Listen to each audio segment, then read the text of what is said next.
Hello students, welcome to today session.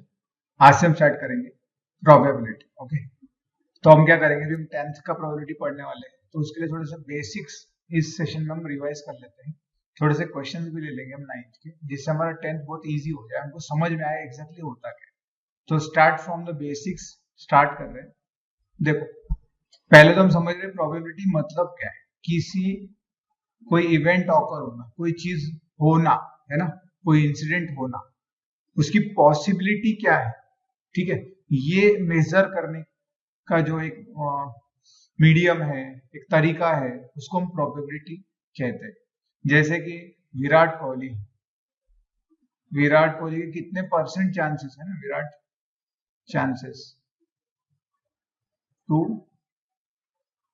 Score 100, कितने chances है, कोई मैच है राइट। या बारिश पड़ने के कितने चांसेस है, बारिश होने के, है ना। आपके 100 आउट ऑफ 100 मार्क्स आने के कितने चांसेस है, आपके फेल होने के चांसेस कितने हैं। ये जो चांसेस है ना, इसी को जो मेजरमेंट कहते हैं। पॉसिबिलिटी, चांसेस मतलब हम पॉसिबिलिटी कह सकते हैं ना। चांसेस आप परसेंटेज में गिनते हो और पॉसिबिलिटी आप एक फ्रैक्शन में गिनते हो। फ्रैक्शन मतलब कोई नंबर हो, ठीक है, और उसी को हमने प्रोबेबिलिटी कहा है। सही है, तो प्रोबेबिलिटी मतलब कुछ इंसिडेंट होने के कितने चांसेस है in the form of fraction, मतलब नंबर। ठीक है, सही है। जैसे अगर मैं हेड टॉस कर दूं, सॉरी कॉइन टॉस कर दूं, तो हेड आने के कितने परसेंट चांस है, 50% आप परसेंट बोलोगे ना, 50% चांसेस है हेड आने के। बट अगर इसको मैथ्स के फॉर्म में बोलूं कि प्रोबेबिलिटी क्या है, तो 1/2 है। ठीक है, क्यों हम देखेंगे बाद में प्रोबेबिलिटी। बट इतना याद रखना, चांसेस में तो आप परसेंटेज में निकालते हो, फ्रैक्शन में आपको चांसेस निकालने हैं, तो आप प्रोबेबिलिटी निकालो।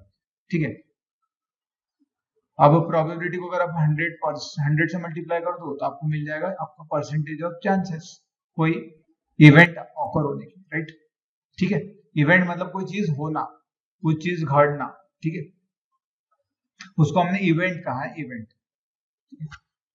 अब आउटकम क्या होता है, तो सबसे पहले बताओ मुझको एक्सपेरिमेंट क्या होता है। एक्सपेरिमेंट क्या होता है, एक्सपेरिमेंट क्या होता है।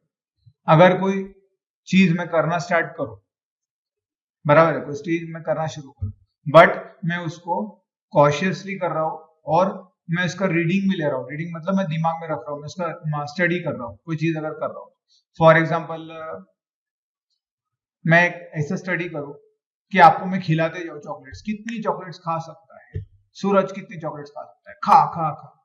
अगर मैं इसका स्टडी करना शुरू करूँ कि आज सूरज ने कितना खाना खाया, है ना, खाना नहीं, चॉकलेट, चॉकलेट ही खिला रहे, आज कितना खाया, सुबह खिलाओ तो कितना खाता है, शाम को खिलाओ तो कितना खाता है, रात को खिलाओ तो कितना खाता है। तो ये चीज मैं उसको खिला तो रहा हूँ, कोई चीज कर रहा हूँ मैं, बट अगर मैं उसको स्टडी करूँ तो उसको हम एक्सपेरिमेंट कहते हैं। मैं उसका नोट करना शुरू कर दूंगा। ठीक है, अब अगर कोई एक्सपेरिमेंट आप करोगे तो उसका कोई रिजल्ट आएगा, है ना। जैसे एग्जाम्पल के लिए मैंने सल्फ्यूरिक एसिड लिया। सल्फ्यूरिक एसिड पता है आपको, मैंने हाथ पे डाला उसको, मैं ये फाइंड आउट करने की कोशिश कर रहा हूँ कि मेरा हाथ जलेगा कि नहीं जलेगा, राइट।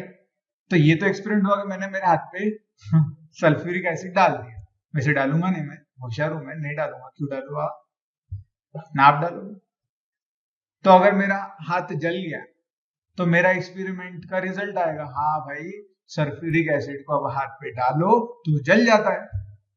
और अगर मेरा हाथ नहीं जला तो जो मैं एक्सपेरिमेंट कर रहा था, कोई चीज कर रहा था विद स्टडी, राइट, तो इसका रिजल्ट क्या आएगा कि मेरा हाथ नहीं जला, राइट। तो किसी एक्सपेरिमेंट को मैथमेटिकल टर्म में, किसी एक्सपेरिमेंट की जो रिजल्ट होता है उसको आप आउटकम कहते हैं। ठीक है, याद रखना है, result of experiment is called as outcome। ठीक है, बट थोड़ा चेंजेस होगा। ठीक है, चलो आउट अभी के लिए इतना याद रखो। क्रूड सेंस में हम बोल रहे हैं, मतलब एक रफ लैंग्वेज में बोल दिया, result of any experiment is your outcome. ठीक है, तो जब भी आप को कोई आप एक्सपेरिमेंट करते हो तो आप उसके सारे रिजल्ट्स लिख सकते हो ना, क्या पॉसिबिलिटी आने वाले। हम देखो प्रोबेबिलिटी का स्टडी कर रहे हैं, मतलब पॉसिबिलिटी का स्टडी कर रहे हैं, ठीक है। तो इस केस में अगर मैं एक्सपेरिमेंट करूंगा, जिस हाथ पे मैं सल्फ्यूरिक एसिड डाल रहा हूँ, तो इसके दो ही पॉसिबल आउटकम्स है, एक तो मेरा हाथ जलेगा, एक तो मेरा हाथ नहीं जलेगा, क्योंकि मैं वो स्टडी वो कर रहा हूँ, है ना, कि मेरा हाथ जलने वाला है कि नहीं जलने वाला, राइट। उसी तरीके से अगर मैं कॉइन टॉस करूँ, एक कॉइन टॉस किया, चलो मैं लिखता हूँ, कॉइन टॉस कर दिया मैंने, ठीक है। तो इसका आउटपुट, ये जो एक्सपेरिमेंट मैंने परफॉर्म किया, मैंने कॉइन टॉस किया, जो आउटपुट आने वाला है उसको नोट डाउन करा, ठीक है। मैंने इसको एस दिया। जब भी आप आउटकम्स लिखो किसी भी एक्सपेरिमेंट के, तो उसको करली ब्रेस में रखो। आपको याद है इसको करली ब्रेस कहते हैं। करली ब्रेस मतलब ऐसा ब्रैकेट, ठीक है। तो एक तो हेड आ सकता है, हेड आने के लिए मैंने एच लिख दिया, आप चाहो तो पूरी स्पेलिंग लिख सकते हो, बट हम एक नोटेशन करें इसलिए हेड आ सकता है। टी यानी टेल्स आ सकता है अगर मैंने कॉइन टॉस किया, ठीक है। तो ये दो आपके आउटकम्स आ सकते हैं, एक तो कॉइन टॉस किया, ठीक है। तो उसको आप डिनोट करोगे एस, एस मतलब इसको कहते हैं सैंपल स्पेस।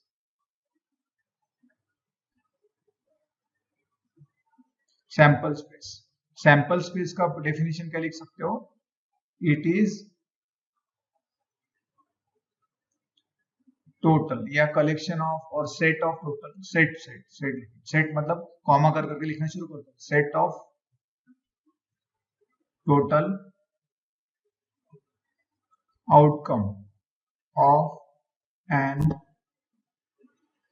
एक्सपेरिमेंट, ठीक है, याद रहेगा। जो आप कोई एक्सपेरिमेंट कर रहे हो उसके जो भी टोटल आउटपुट्स आने वाले हैं उसको एक सेट के अंदर रख दिया कॉमा कर करके, उसको हम सैंपल स्पेस कहते हैं, उसको आप एस से डिनोट करते हैं। तो नाम याद रखना, ठीक है। मैंने पहले बताया एक्सपेरिमेंट क्या होता है, फिर हमने सैंपल स्पेस देखा, फिर आउटकम देखा, आउटकम है ना, ये आप चाहो तो इसको अंडरलाइन कर लो, आउटकम क्या होता है, result of experiment is called your outcome, ठीक है। फिर हमने थर्ड देखा सैंपल स्पेस, ठीक है। वैसे एक्सपेरिमेंट तो बस जो चीज कर रहे हैं उसको एक्सपेरिमेंट करते हैं, उसका जो रिजल्ट आएगा उसको आपने आउटकम बोल दिया, और आउटकम सारे आउटकम्स को आपने सैंपल स्पेस बोल दिया, ज्यादा कुछ याद करने जैसा नहीं है, ठीक है। तो अभी हम देख रहे हैं सैंपल स्पेस लिखना। अगर मान लो मैंने 2 कॉइन टॉस किए, 2 कॉइन टॉस किए, तो सैंपल स्पेस क्या बनेगा, देखो यहाँ समझने की कोशिश कर, ये देखो 2 कॉइन मैंने टॉस कर दिए, तो पहले इसमें क्या हो सकता है, फर्स्ट में हेड आ जाए और सेकंड में टेल्स आ जाए, या तो दूसरी बार ऐसा हो सकता है कि इस पे टेल्स आ जाए और इस पे हेड आ जाए, है ना, या तो ऐसा भी तो हो सकता है, देखो मैंने अलग अलग आउटपुट लिए। थर्ड केस ऐसी भी हो सकती है कि दोनों पे हेड आ जाए, राइट। फोर्थ केस हो सकती है दोनों पे टेल्स आ जाए, दोनों कॉइन्स पे टेल्स आ जाए। मैंने 2 कॉइन्स साथ में टॉस किए थे, ठीक है, ये हमने रिजल्ट्स लिखना शुरू किए, ये आउटपुट्स आ सकते हैं। तो ये तो पेयर में आएंगे ना, पेयर में आएंगे, क्यों, क्योंकि 2 कॉइन टॉस किए, तो एक बार अगर टॉस कर दिए नीचे गिर गए वो, तो मैं लिखूंगा ना एक्सपेरिमेंट का आउटकम, तो वो पॉसिबिलिटी हो सकती थी, राइट। तो इस केस में अगर 2 कॉइन्स को आप टॉस कर रहे हो, tossed 2 coins tossed, if 2 coins tossed, यह लिखेंगे। तो सैंपल स्पेस क्या आएगा, एक तो दोनों हेड हो जाएंगे, एक तो हेड टेल, एक तो टेल हेड और एक तो टेल टेल, याद कर लो इसको, 2 हेड 2 टेल हो सकते हैं, एक तो पहले इस पे हेड दूसरे पे टेल, या तो पहले पे टेल दूसरे पे हेड, ठीक है। आपको जैसा याद रखना है याद रखो, एक सीक्वेंस में हम याद रखते हैं बस, ठीक है। तो ये हो गया सैंपल स्पेस किसका, इफ 2 कॉइन्स आर टॉस्ड, ठीक है। अब सेम सिनेरियो हम नीचे लेते हैं, अगर मैंने 3 कॉइन टॉस कर दी तो क्या हो सकता है, थर्ड सिनेरियो हमारा, इफ 3 कॉइन्स आर टॉस्ड, अगर आपने 3 कॉइन टॉस किए तो क्या होगा, तो चलो यहां देखते, छोटा छोटा बनाएंगे। मैंने 3 कॉइन टॉस कर दिए, तो पहली पॉसिबिलिटी क्या हो सकती है, तीनों पे हेड आ जाए, हेड हेड हेड, ठीक है। तो गोल ना करते हुए डायरेक्टली लिखना शुरू करते हैं, ठीक है। अब ऐसा हो सकता है कि पहले 2 पर हेड आ जाए, ठीक है, अभी हमने बोला हम ये नहीं करेंगे, ये हेडेड आए और लास्ट वाला टेल है, अब हो सकता है टेल बीच में आए। देखो मैंने क्या किया, पहले 3 हेड लिखा, 3 हेड, फिर ओनली, फिर 2 हेड या ऐसा बोल सकते हो, उल्टा कर, समझने के लिए बता। पहले जीरो टेल्स आए, जीरो टेल मतलब सारे हेड, फिर एक टेल आएगा, है ना। अब एक टेल आने में भी उसकी पोजीशन 3 आ सकती है, एक तो लास्ट में होगा, एक तो बीच में होगा, एक तो स्टार्ट में होगा, सही है। ये वन टेल हो गए, सही है। अब हो सकता है कि दो टेल्स आ जाए, यहां पर मैं लिखा था ये वन टेल, ये जीरो टेल, वन टेल। अब अगर हो सकता है टू टेल्स आ जाए, तो टू टेल्स कर देंगे, जो आपका हेड है तीनों हेड से उसमें टू टेल्स कर, हो सकता है टेल्स टेल्स ऐसा आ जाए, हेड टेल टेल्स हो, सही है। अगर आपको दिक्कत होगी इसकी पॉसिबिलिटीज क्या हो सकते हैं, तो ऐसा समझो टेल्स हेड पहले था, फिर हेड बीच में आ जाएगा, फिर हेड लास्ट में चला जाएगा। जैसे आपने टी को तीन पोजीशन पे सरकाया ना दो हेड होने के बाद, वैसे एच को मतलब ये हेड को दो टेल्स होने के बाद में अलग अलग पोजीशन करोगे, एक तो हेड पहला होगा, एक तो बीच में होगा, लास्ट होगा, तो ये हो गए दो टेल्स आने के। और अब एक और पॉसिबिलिटी हो सकती है क्या, कि तीनों की तीनों टेल्स आ जाए, राइट है, मतलब कॉइन टॉस किया था, तीनों की तीनों आउटपुट, तीनों की तीनों कॉइन्स मुझको टेल्स शो कर रहे हैं, सही है। तो ये एक्सपेरिमेंट हो सकते हैं, सही है। ये आउटकम्स हो सकते हैं आपके एक्सपेरिमेंट के। तो सैंपल स्पेस यानी टोटल आउटकम्स का सेट।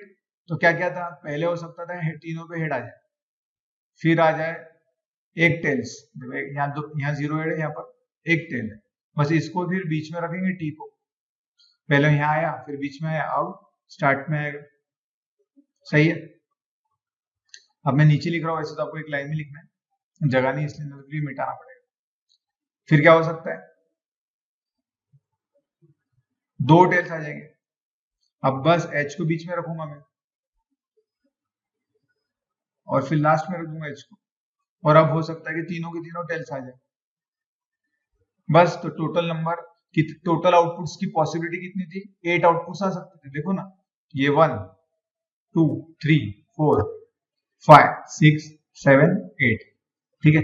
टोटल जो आउटकम्स आ सकते थे, total number of possible outcomes when I toss 3 coins, तो कितने होंगे, 8 आएगा, समझ रहे हो, क्लियर है सबको। सैंपल स्पेस, सैंपल स्पेस क्या होता है, सैंपल स्पेस मतलब सारे आउटपुट्स को, जितने एक्सपेरिमेंट के, आप उसका कॉमा देख देख के आप लिख ले रहे हो, बस। तो चलो एक और एक्सपेरिमेंट देखो, जो ज्यादा करके बार बार पूछे जाते हैं, बस उसी पे मैं ज्यादा फोकस कर रहा हूँ। बाद में तो जो एग्जाम अपने टेक्स्ट बुक के एग्जाम्पल हम कवर करेंगे, तो उसमें और आपको अलग अलग तरह के एग्जाम्पल मिल ही जाएंगे, बट जो एक कॉमन है वो हम ले रहे हैं। अगर देखो, अगर मैंने फोर्थ वाला experiment, if a dice is throne, अगर आपने डाई, जो खेलने का सांप सीढ़ी का डाई रहता है, याद है, वो फेंका, तो आउटपुट्स क्या आ सकते हैं उसमें, एक तो वन डॉट आएगा, डॉट आते थे ना, याद है, डाई कह रहे थे, एक तो दो डॉट्स आ जाएंगे उसमें, सांप सीढ़ी खेले होगे, लूडो खेलोगे, या वो लूडो किंग आता है उसमें दिखता है ना डाइस जो होता है, वो डाइस फेंका आपने, एक तो 3 डॉट्स आ सकते हैं, तो 4 डॉट्स आ सकते हैं, तो 5 डॉट्स आ सकते हैं, 6 डॉट्स। वो 6 डॉट्स मतलब 6 नंबर शो करता है ना, आप बोलते हो फिर 6 घर चलोगे, ऐसा करते थे ना, 6 आए तो 4 आए तो 4 घर चलोगे, ऐसे घर चलते मतलब स्पेस प्लेसेस पे मूव होते थे, बस। तो जब डाई थ्रो करोगे एक, तो क्या आउटपुट आ सकता है, एक तो 1 आएगा, एक तो 2 आएगा, एक तो 3 4, मतलब जो भी आउटपुट दिखाएगा वो डाई थ्रो करने के बाद उसका जो फेस करेगा, अपर मोस्ट फेस जो शो करता था, उसी को हमने आउटपुट बोला था। और 6 आउटपुट पॉसिबल है, इसके अलावा पॉसिबल है ही नहीं। ऐसा होगा कि मैंने डाई थ्रो किया और 7 नंबर दिखा रहा है वो, या 7 डॉट्स दिखा रहा है, नहीं, क्योंकि उसमें है ही नहीं, समझ रहे हो, बस। तो सैंपल स्पेस हो गया आपका, यहाँ पर 1 2 4 5 6। अब ज्यादा ज्यादा और डिफिकल्ट कर दिया जाए, तो मैं ऐसा पूछता हूँ आपको, इफ यहाँ पे और डाई लिखा था, या 1 die is thrown, if 2 dice are thrown, 2 dice throw कर दे, तो क्या क्या हो सकता है, जैसे हम आउटपुट्स क्या क्या आ सकते हैं।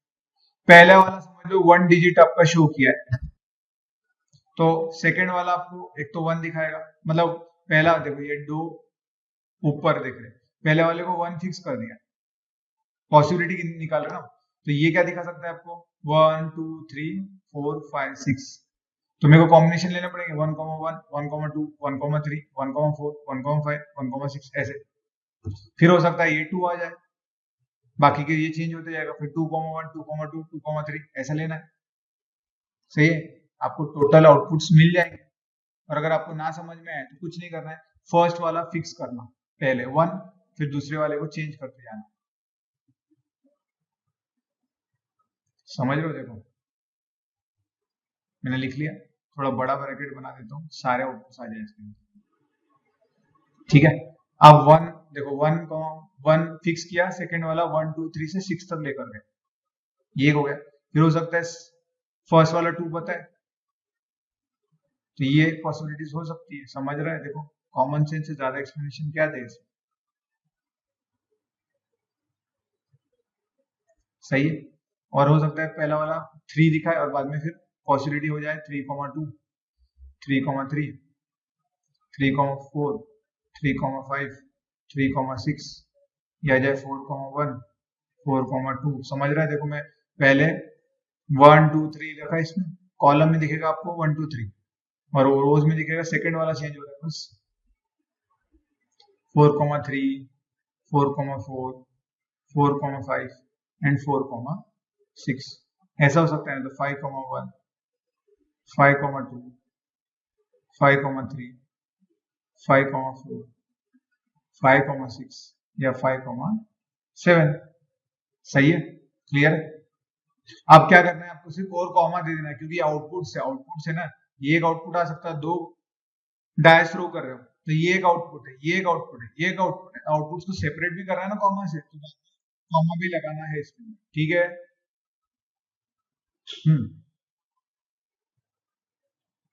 सब सॉरी 5,7 गलती से लिख दिया, फ्लो में लिख दिया। यह है 5,5 और ये आएगा 5,6। ठीक है, सबको कॉमा लिख देना। थोड़ा सा लिखने में आपको दिक्कत जाएगी, पर देखो अगर कभी भी प्रोबेबिलिटी का अगर सादा क्वेश्चन आ रहा है, अगर आप सैंपल स्पेस भी लिख दो ना, आउटपुट भी लिख दो ना, तो 3 में से 1 मार्क्स तो ऐसे मिल जाएगा। सैंपल स्पेस लिख के आना चाहिए। और एक्सपेरिमेंट में कुछ नहीं, एक 5-6 तरह के मैक्सिमम एक्सपेरिमेंट होते हैं, थोड़ा सा अलग अलग लैंग्वेज में पूछ लिए जाते हैं, बट जनरली ये दो डाइस का, कॉइन का, कोई नंबर का, वो भी देखेंगे हम नंबर का, और हमारे ताश का, ताश मतलब आपके प्लेइंग कार्ड्स, उसका भी क्वेश्चन होता है। तो सेम टाइप के क्वेश्चन होते हैं इसमें, से थोड़े से प्रैक्टिस कर लिया जाए तो इसमें आउट ऑफ मार्क्स आएंगे। 10th का कोई मैथ्स इतना डिफिकल्ट नहीं है। ठीक है, समझ गए? देखो अभी मैंने सैंपल स्पेस लिखना दिखाया, अब हम cardinal number of sample space, ये क्या होता है अभी के लिए सिर्फ इतना याद रखो। कार्डिनल नंबर यहाँ है एन ऑफ, आप किसी सेट का नाम लिख दो, एन ऑफ एस, एस मतलब ये सेट है, कोई सेट, सेट का नाम दिया था ना, वैसे 11th में आप सेट थ्योरी पढ़ोगे उसमें और क्लियर होगा। अभी के लिए इतना याद रखना है, कार्डिनल नंबर मतलब जो सेट होता है उसमें कितने एलिमेंट्स है, एलिमेंट मतलब ये अंदर कितने आपने आउटपुट्स लिख कर रखे। प्रोबेबिलिटी केस में हम आउटपुट बोलते हैं, एलिमेंट मतलब अंदर क्या क्या लिखा है बस। तो यहाँ कितने टोटल आउटपुट्स कितने आ सकते हैं, अगर एक कॉइन टॉस किया तो एन ऑफ एस आएगा आपका 2। सही है, क्योंकि दो ही आउटपुट्स आ सकते हैं पॉसिबिलिटी। अगर 2 कॉइन्स थ्रो करो तो एन ऑफ एस क्या आएगा, आप डायरेक्टली याद रखो तभी चलेगा। 4 आएंगे, 4 आउटपुट, 1 2 3 और 4, एन ऑफ एस क्या हो गया 4। 4 आउटपुट्स है ना इसके अंदर, 4 एलिमेंट्स है। एलिमेंट्स मतलब जो कॉमा करके लिखे होते हैं। 3 कॉइन्स टॉस कर दो तो एन ऑफ एस कितना आएगा, सैंपल स्पेस में एन ऑफ एस कितना आएगा, 8 आएगा, राइट। बस ये याद रखना है, क्योंकि ये काम में आता है हमको भी प्रोबेबिलिटी फाइंड आउट करने के लिए। क्लियर है? अगर डायस एक डाय थ्रू करूं तो सैंपल स्पेस का कार्डिनल नंबर कितना होगा 6, एन ऑफ एस आएगा 6। ठीक है, अगर 2 डायस थ्रू करूं तो कितना आएगा 36 है ना, ये एक लाइन में 6 है, ऐसे 6 लाइन है 36 हो जाएगा बस, एन ऑफ एस 36 याद रखना है बस। क्लियर है? ये हुआ सैंपल स्पेस मतलब क्या होता है, उसको कैसे लिखना है, और एन ऑफ एस क्या होता है मतलब कार्डिनल नंबर क्या होता है। आपने ये वर्ड याद नहीं रखा कार्डिनल तब भी चलेगा, बट याद रखे तो बहुत अच्छा। एन ऑफ एस मतलब याद रखना है जो भी एन के अंदर जो भी सेट का नाम लिखने वाले, उस सेट में कितने एलिमेंट्स है उसका नंबर लिखना, यानी ही n ऑफ s, n मतलब number of elements in this set s, ठीक है, क्लियर है। बस अब एक दो कोई क्वेश्चन डिस्कस कर लेते हैं प्रोबेबिलिटी कैलकुलेट करने के लिए, तो आपको और थोड़ा क्लियर हो जाएगा कि प्रोबेबिलिटी निकाली कैसे जाती है। तो पहले तो याद रखो, देखो फेवरेबल आउटकम्स क्या होते हैं। फेवरेबल आउटकम्स ऐसे आउटकम्स जो आपको चाहिए थे या आप जिसका स्टडी खुद करना चाहते हो। एक्सपेरिमेंट में भले ही आए, जो भी आउटपुट्स आने वाले पॉसिबल वो तो आप सैंपल स्पेस में लिख दोगे, राइट। बट जो आपको चाहिए या आप जिसका स्टडी कर रहे हो उसको कहते हैं हम फेवरेबल आउटपुट्स। चलो इसको समझते हैं। जैसे आपको अगर पूछा जाए, मतलब प्रोबेबिलिटी का क्वेश्चन भी डिस्कस कर लेते हैं और फेवरेबल आउटकम भी डिस्कस कर लेते हैं। पहला question, if a coin is tossed, find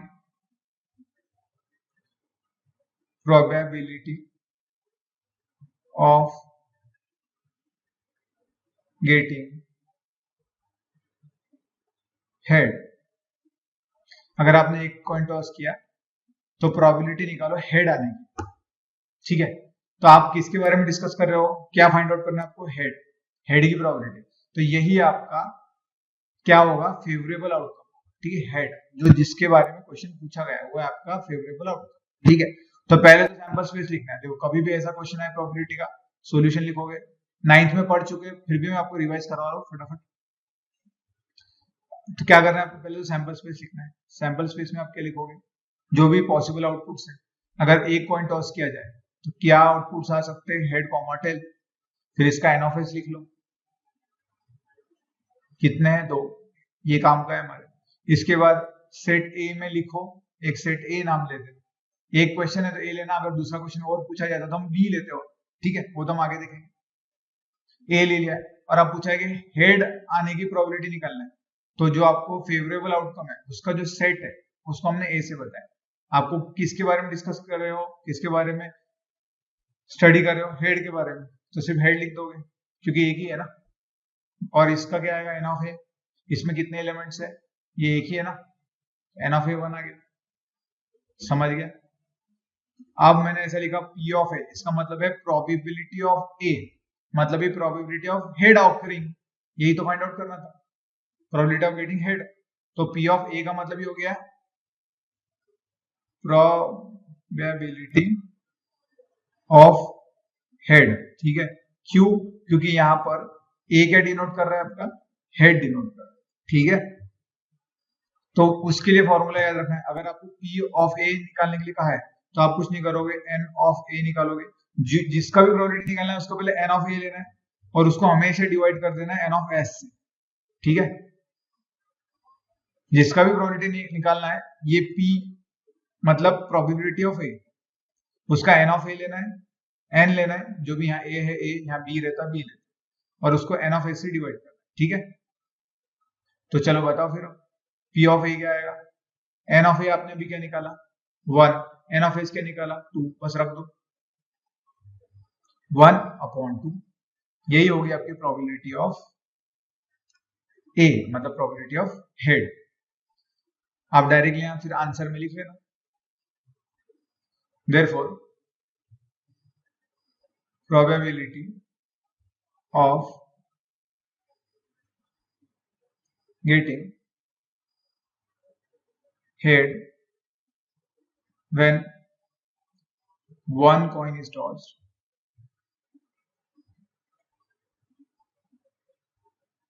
is 1/2। इसको हमने बोला है हमेशा जो आंसर है उसको ब्रैकेट करना चाहिए। अब मैंने हाथ से किया था पहले, आप ऐसा प्रॉपर मस्त स्केल से ब्रैकेट करना तो अच्छा दिखेगा।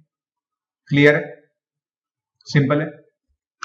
चलिए फिर नेक्स्ट देखो, अगर आप 2 कॉइन्स अगर आपने टॉस किया, देखो यहाँ लिख देंगे if 2 coins are impartial way thrown, मतलब ऐसा आड़ा टेढ़ा भेज दिया, फेंका आपने, ठीक है, ऑन एयर, हवा में फेंक दिया, and find the probability of at least 1 head, कम से कम एक हेड आना। अब देखो यहाँ पर थोड़ा सा क्वेश्चन बदल गया, एटलीस्ट वन, कम से कम एक हेड आना चाहिए, एक से ज्यादा हेड आ सकते हैं। तो जब भी इसका सोल्यूशन लिखो क्वेश्चन का, कम से कम इतना तो समझ में आ रहा है कि सैंपल स्पेस लिख सकते हो। दो कॉइन टॉस किया तो हमने देखा था, एक तो दोनों पे हेड आएगा, एक तो पहले पे हेड, एक तो लास्ट पे सेकंड पे हेड, या तो दोनों में टेल्स, ऐसा आ जाएगा। सही है, ये सैंपल स्पेस था। एन ऑफ एस ये तो लिख लेना चाहिए कि जिससे हमको थोड़े मार्क्स भी मिल जाए गिवन के, या थोड़ा लिखने के लिए 1 मार्क्स मिल जाए। कितने टोटल एन ऑफ एस मतलब कितने आउटपुट्स है, 1 2 3 4, 4 लिखेंगे। ठीक है, आगे समझ रहे? अभी के लिए हटा देता हूं। अब मुझको बताओ उसने क्या कहा है, let is the event of, event मतलब मिलना, let is the event of getting at least one head, वो लिख लेना थ्योरी में। A is the event of getting at least one head. बताओ कम से कम एक हेड कहाँ कहाँ आया है, ये आएगा क्या? आएगा, क्योंकि इसमें कम से कम एक हेड है ना, एक से ज्यादा चलेगा। इसमें है क्या कम से कम एक हेड है, तो ये भी आउटपुट ले लोगे आप। इसमें कम से कम एक हेड है क्या? है। इसमें है क्या? नहीं, तो ये नहीं लेंगे, इसमें तो हेड है ही नहीं। तो बस एन ऑफ ए क्या आ जाएगा हमारा, H H H T T H, क्योंकि इसमें कम से कम एक हेड है। ठीक है, क्योंकि इसकी प्रोबेबिलिटी निकालना है। हमने बोला था ए कौन सा लेना है, जिसका आप स्टडी कर रहे हो उस आउटपुट्स को ले लेना है। आप स्टडी कर रहे हो कम से कम एक हेड आने की, तो जो आउटपुट है उसमें से उठा लो जिसमें कम से कम एक हेड, एक से ज्यादा चलेगा। एटलीस्ट मतलब कम से कम एक से ज्यादा चलेगा। एट द मोस्ट मतलब ज्यादा से ज्यादा, उससे कम ही चाहिए, मतलब उससे ज्यादा नहीं हो सकता। ठीक है, वो तो क्वेश्चन आएगा तो देख लोगे आप। फिर एन ऑफ ए क्या हुआ इसके, इसमें कितना है, इसमें 1 2 3।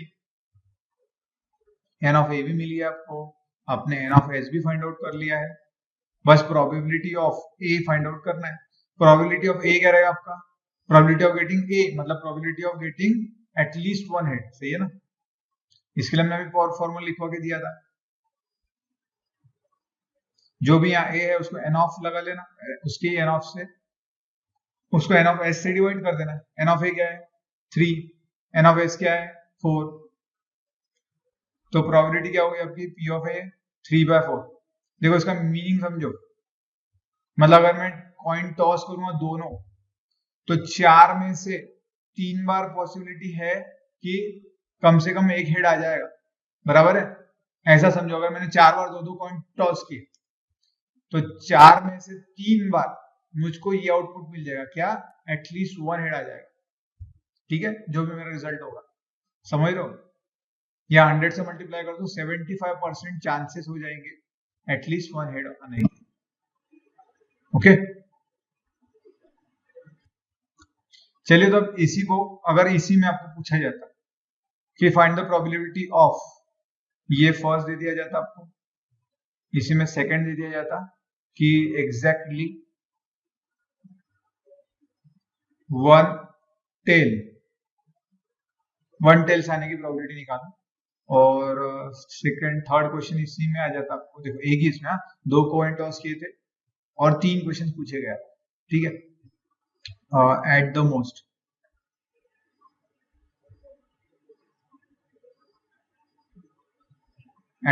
वन, या चलो 2 कर लो, एट द मोस्ट 2 हेड। ठीक है, तो चलो 1 का तो आपने सॉल्व कर लिया। देखो सैंपल स्पेस तो सबके लिए सेम रहेगा, क्यों? क्योंकि 2 कॉइंस टॉस कर रहे हो। तो यहाँ पर आपने फर्स्ट के लिए ए लिया है। ठीक है, देखो फर्स्ट का सोल्यूशन लिखा, अब मैं सेकंड का सोल्यूशन लिख रहा हूँ, तो उसके लिए बी लेंगे। जब थर्ड का सोल्यूशन करोगे, सॉल्व करोगे थर्ड के लिए, तो उसके लिए सी ले लेना। ऐसे चलने दो, A B C D E F G जितने पूछे जाए, बस जनरली 3 या 4 पूछे जाते, इससे ज्यादा नहीं पूछे जाते। ठीक है, अब मुझको बताओ बी क्या आएगा, सेकंड क्या पूछा गया आपको, एग्जैक्टली वन टेल्स आना चाहिए। तो सैंपल स्पेस में देखो एग्जैक्टली वन टेल कहाँ का है, एक से ज्यादा टेल नहीं होना, मतलब यहाँ पे तो 2 हेड आ गए, ये तो चला गया। इसमें है राइट, इसमें है ना, इसमें है आपके 2 में से एक टेल्स है, तो ये चल जाएगा अपना। इसमें एग्जैक्टली वन टेल है, ये आएगा कि नहीं, इसमें तो 2 टेल्स है। बस यही 2 आउटपुट्स ले सकते हो, हेड टेल और टेल हेड। बस, तो बी क्या आ जाएगा आपका, हेड टेल और टेल हेड। इसका एन ऑफ बी क्या आएगा 2, क्योंकि 2 है ना इसका आउटपुट। तो बताओ probability of getting exactly one head कितना होगा, मतलब पी ऑफ बी वही N of B upon N of S, जो भी मैंने बोला है यहाँ पी ऑफ बी जो निकालना है उसका एन ऑफ बी लेना और एन ऑफ एस तो हमेशा ही डिवाइड करना है प्रोबेबिलिटी। तो डिनोमिनेटर में हमेशा एन ऑफ एस रहेगा। तो चलो लिख दो फिर फटाफट। एन ऑफ बी क्या है 2, एन ऑफ एस है आपका 4, 2 1 2 2 2 4, तो पी ऑफ बी क्या आ गया आपका 1/2। क्लियर। ये नीचे लिखते तो अच्छा लगता बट मैंने यहाँ नीचे लिख दिया था इसलिए मैंने ये आ गया आपका सेकेंड का आंसर। सही है। अब थर्ड में जाते हैं। Let's see the event of getting at the most 2 heads. Eight the most मतलब ज्यादा से ज्यादा 2 हेड्स आपको मिलेंगे। अब ज्यादा से ज्यादा 2 हेड्स मतलब एक तो 2 हेड्स मिले या उससे कम, मतलब एक तो 1 हेड मिले एक तो 0 हेड्स मिले। तो यहाँ समझो, ठीक है। एट द मोस्ट 2 हेड्स मतलब एक तो 2 हेड्स मिल जाए, एक तो 1 हेड मिले, एक तो 0 हेड मिले। 0 हेड मिलना मतलब हेड मिले ही ना, ठीक है। तो चलो अब बताओ मुझको कि इनमें से आउटपुट कौन कौन सा ले सकते हो फिर आप स्टडी करने के लिए। एट द मोस्ट 2 हेड्स, तो 2 हेड्स हो सकते हैं, तो ये आ जाएगा। एक भी हेड चलेगा और 0 हेड भी चलेगा, मतलब हेड नहीं रहा तब भी चलेगा, मतलब सारे ही आ गए ना फिर। तो समझ रहे हो। देखो ऐसा थोड़ा घुमा के पूछा है, बच्चे यहाँ थोड़ा कंफ्यूज हो जाते हैं। क्लियर है। तो सी में क्या आ जाएगा, सारा ही आ जाएगा सी में। Head head, head tail, tail head, tail tail. तो एन ऑफ सी क्या आ जाएगा 4, पी ऑफ सी क्या आएगा फिर से N of C upon N of S. N of S तो हमेशा डिनोमिनेटर में रहेगा। चलो रखो, एन ऑफ सी है 4, एन ऑफ एस है 4, मतलब प्रोबेबिलिटी क्या है अपनी एन ऑफ प्रोबेबिलिटी ऑफ सी 1। ये आ गया आपका थर्ड का आंसर। समझ रहे हो गया ऐसे सॉल्व। बस ऐसे ही प्रोबेबिलिटी आप निकालते हो। ऐसे ही डाइस के लिए होगा, ठीक है, 1 और 2 के लिए। वो तो जब हम क्वेश्चन सॉल्व करेंगे तब होगा, अभी इतना इंपॉर्टेंट नहीं है। बस आप इतना समझो, वीडियो लंबा हो रहा है इसलिए हम डायरेक्टली जब क्वेश्चंस पे आएंगे तब समझेंगे। बस आपको अप्रोच सिर्फ याद रखना है, जब भी क्वेश्चन हो सैंपल स्पेस लिखते आना चाहिए आपको और इवेंट लिखते आना चाहिए। इवेंट मतलब ए, जो चाहिए उसका, ठीक है, जो क्वेश्चन पूछा गया है। ठीक है, एक एक डाइस का नाम फटाक से क्वेश्चन ले लेते हैं तो आपको क्लियर हो जाएगा। फिर से वही, if die is thrown, find probability of getting number या even number. Find probability of getting even number, ऐसा लिख दो, इवन नंबर। ठीक है, मैं आपको फटाफट निकाल के दिखा देता हूँ। एक तो इवन आ जाए, एक तो और क्वेश्चन आ जाए और नंबर निकालने की पूछ लिया जाए आपको, या पूछ लिया जाए नंबर ग्रेटर देन 7। ठीक है, 7 से बड़ा है नंबर आने की पॉसिबिलिटी, तो बराबर चले। एस क्या आएगा आपका फिर से वही, डाई थ्रो करने के बाद में जो भी आउटपुट्स आ सकते हैं वो हमने लिख लिए। एन ऑफ एस भी हमने फटाफट लिख लिया, 6 आने वाला है। तो first A is the event of getting even number, लिख लेना, थ्योरी में लिख लेना, A is the event of getting even number. बताओ इनमें से इवन नंबर कौन सा है, 2 4 6 लिख लो, जो जो चाहिए जिसकी स्टडी कर रहे हो लिख रहे हो इवन नंबर। तो एन ऑफ ए कितना आएगा 3, ये ब्रैकेट करते जाना जिससे आपको फिर मार्क्स मिलते रहे। तो चलो पी ऑफ ए क्या आएगा फिर बता फटाफट, N of A upon N of S. चलो लिखो क्या क्या है, 3/6 मतलब 1/2। सही है, तो probability of getting even number is 1/2, मतलब 50-50 चांसेस है। अगर डाई थ्रो कर दिया आपने तो 50-50 चांसेस है इवन नंबर आने के। सही है, सेकेंड का सॉल्यूशन लिखते हैं जल्दी जल्दी। B is the event of getting odd number, लिख लेना। ऑड नंबर कौन कौन से, 1 3 एंड 5, लिख लो फटाफट, 1 3 एंड 5। तो एन ऑफ बी कितना आएगा 3, पी ऑफ बी कितना होगा N of B upon N of S. तो यह आया 3/6, कितना हो जाएगा 1/2 मिल गया P of B. B is the event of getting क्या था आपका ऑड नंबर, तो probability of getting odd number is 1/2. तो यहाँ पर थ्योरी में भी लिख लेना चाहिए probability of getting odd number is 1/2. ये मैं नहीं लिख रहा हूँ, आप लिखना है आंसर, थ्योरी में भी लिखना है, थ्योरी मतलब वर्डिंग में लिखना है. थर्ड क्या था, C is the event of getting number greater than 7. मुझको बताओ 7 से बोला है, 7 से बड़ा नंबर है क्या इसके अंदर, या मैं 7 की जगह 6 भी बोलता, ग्रेटर देन नंबर 6 है क्या इसमें, नहीं है, तो C तो खाली रह जाएगा हमारा, हाँ कि ना, मैं खाली रख देता हूँ. चाहो तो आप इसको 5 से डिनोट कर सकते हो अगर आपको ये याद रहे तो, नहीं तो सिर्फ खाली रखना क्योंकि कुछ है नहीं. आप एक तो ये लिख दो, एक तो ये लिख दो, ये आपके सिलेबस में नहीं है इसलिए आप इतना ही लिखते हैं. बताओ अब n ऑफ C कितना आएगा, जब कुछ है ही नहीं इसके अंदर तो 0 रहेगा ना, हाँ कि ना.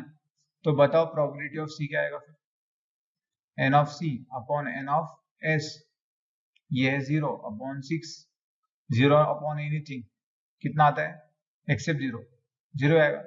तो probability of getting 7 number when a die is thrown, 0 probability है उसकी, आ ही नहीं सकता 7 से बड़ा, है ना.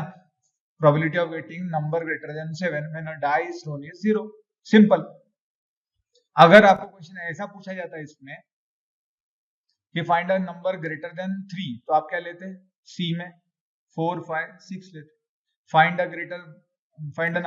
Probability of getting number less than 6, तो कौन से नंबर आ जाते, 5 4 3 2 1.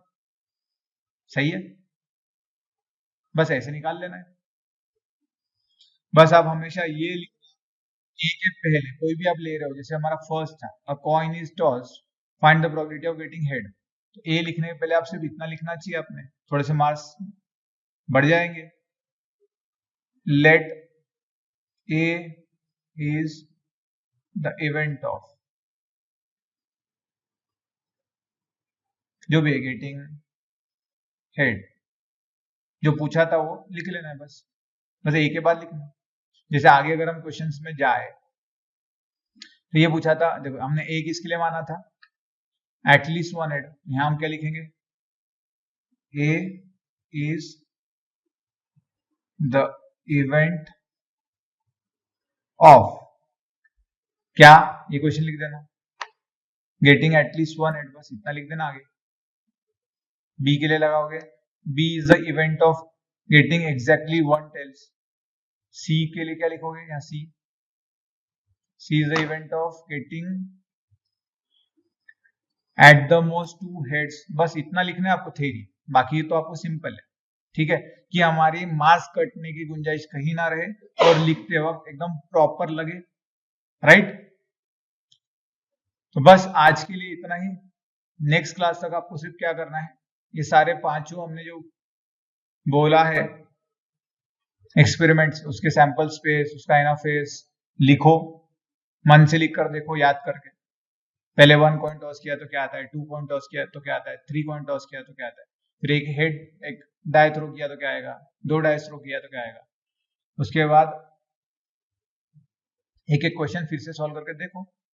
ठीक है, आंसर मत देखो डायरेक्ट, पहले क्वेश्चन देखो, सॉल्व करके देखो, फिर आपका आंसर सही आता है क्या देखो, करके देखो. ऐसा नहीं होगा वीडियो देख लिया, हाँ हाँ बहुत अच्छा आ रहा है, बट आप फिर कर नहीं पाओगे, because maths is a game of practice.